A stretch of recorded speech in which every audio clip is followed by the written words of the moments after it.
Philipse Manor Hall State Historic Site is a historic house museum located in the Getty Square neighborhood of Yonkers, New York. Originally the family seat of Philipse Manor, it is Westchester County's oldest standing building. It is currently owned and operated by the New York State Office of Parks, Recreation and Historic Preservation, and located at Warburton Avenue and Dock Street. History: the southwest corner, the oldest part of the structure, was built around 1682 by Dutch-born merchant and trader Frederick Philipse, a son-in-law of Stephanus van Cortlandt, who, by the time of his death, had amassed a 52,000-acre estate along the Hudson River that encompassed the entire modern city of Yonkers and much of lower Westchester County. During Philipse's life, the building was used primarily as a stopover point on the long journey up and down the river between his home in New Amsterdam and the northern parts of his estate. His grandson, Frederick Philipse II, and his great-grandson, Frederick Philipse III, successively enlarged and enhanced the building, making it the primary family residence. On November 28, 1776, nearly 5 months after the signing of the Declaration of Independence and the start of the American Revolution, Frederick Philipse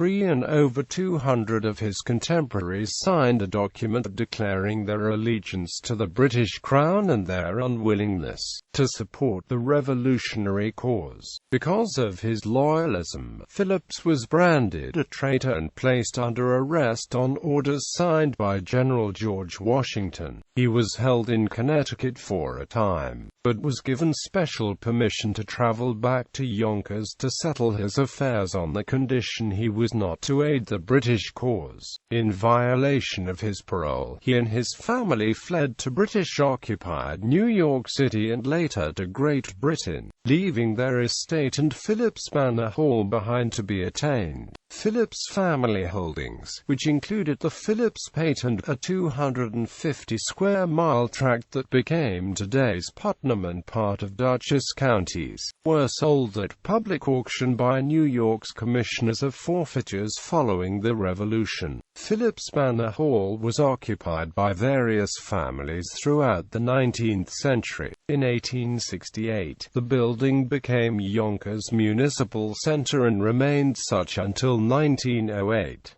During this period, an elaborate monument to those Yonkers natives who had died during the American Civil War was installed on the East Lawn. By 1908, the growing complexity of city government had made the building nearly obsolete as a government center. Public meetings were held, and options such as adding wings onto the building and tearing it down outright were discussed. The question became moot when Eva Smith Cochran, matriarch of a wealthy local carpet milling family, stepped in and donated $50,000 to the city as a nominal reimbursement for the care of the building during the previous 40 years. This allowed the city to turn ownership of the building over to the state of New York. Between that time and the 1960s, the building was owned by the state but cared for by the American Scenic and Historic Preservation Society.